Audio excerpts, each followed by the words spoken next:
Hey everybody, it's Matt Easton, the founder of Leasing University, the #1 training for leasing agents in the world. Please check us out over at leasinguniversity.com. If you have any questions at all, either on our online training or our live training events, you can always reach Leasing University at 888-735-7451. We had a video a little while ago about listening. And I got a lot of great responses. Hey, can you give me some more tips on being a better listener? If you haven't seen that video, I'm gonna put a link to it right there. There's a link to it right there. So watch that video first. But I wanna give you an additional 10 listening tips that are gonna help you build your skills as a proactive listener and leasing agent. And as we all know, your ability to listen is going to make such an impact on your ability to get the lease. So let me really quickly just take you through 10 more tips that we teach through Leasing University. These are 10 things that we drill sometimes when I'm doing my live training events. These are gonna help you be a better listener. If you've been through Leasing University or you've been to one of my live events, you know I preach it all the time, the sword and the shield.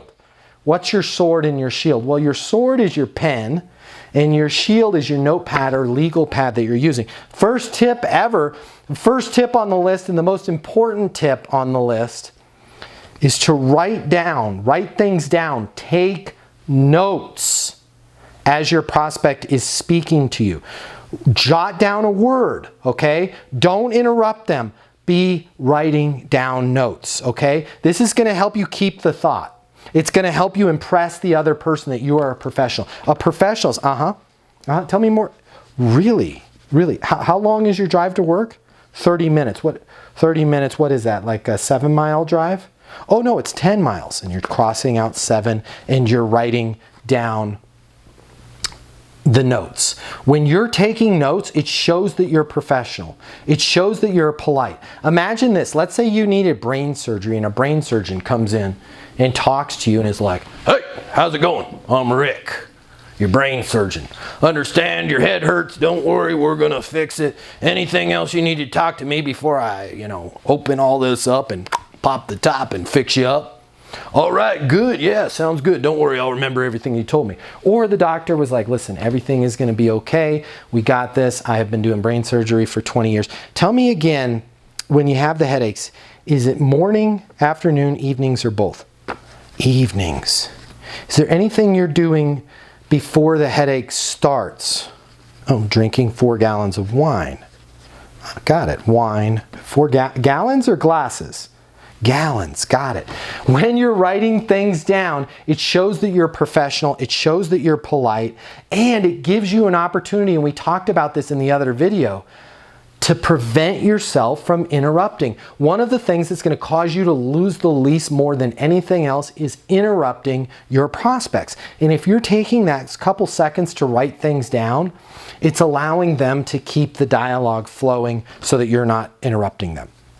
All right, number 2, I want you to verify the situation before giving your feedback. So when somebody says, "I'm looking for a larger master bedroom," your response a lot of times you're going to, "Oh, well, this floor plan has our largest master bedroom." I want to make sure I verify that. Talk to me about what do you mean by a larger master bedroom as opposed to what? Talk to me about the master bedroom that you're in right now. Do you have a very large master bedroom right now?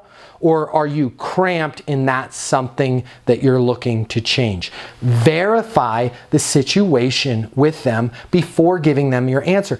You're going to find that plus 50% of the time, your original thought and the original answer that you were going to give them was off, right? Maybe their definition of a large master bedroom is anything where they can actually walk around their bed because they're so cramped right now. Make sure that you verify that situation before giving your feedback. The last thing that you want to do is give your feedback based on misinformation. It's okay for you to verify yourself. Number 3, I want you to qualify the situation with questions before giving your response, before giving your feedback. And I just did that there.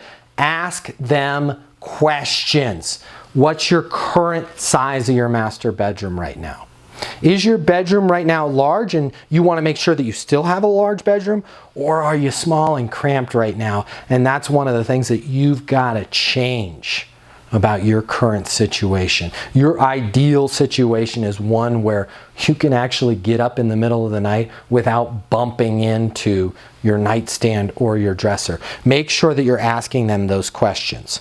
Number 4, don't interrupt in the next time that you think that you know the answer. This is huge, especially for my OGs out there, my leasing agents and leasing consultants that have been in the industry for 5 years, 10 years, 15 years, 20 years. You more than anybody else, no offense, you more than anybody else have this horrible habit of interrupting when you know the answer. And I'm not saying that to be hard on you. I'm not saying that to be a jerk. I'm not saying that to make you feel bad about yourself. I want you to get better. And the more information and the more experience that we get in this industry, the more our propensity is to interrupt somebody before they finish talking. And even if you have the right answer, if that answer is delivered by you interrupting somebody, all bets are off. And you would have been better off being a good listener and having the wrong answer. Nobody wants to do business with somebody that interrupts them. Number 5, just a test. I know this is going to be nearly impossible on property. Maybe you have to wait till after work. See if you can go an hour without speaking. Some of us talk unconsciously. I myself have this problem. We're talkers by nature, and we're not able to consciously listen. If you're able to go an hour without speaking to anybody, that's probably a good indicator that your baseline is around where it needs to be as a listener. If you can't go an hour, let's say you're with yourself and you end up talking to yourself, right? Or those voices in your head that cause you to need to go get a brain surgeon.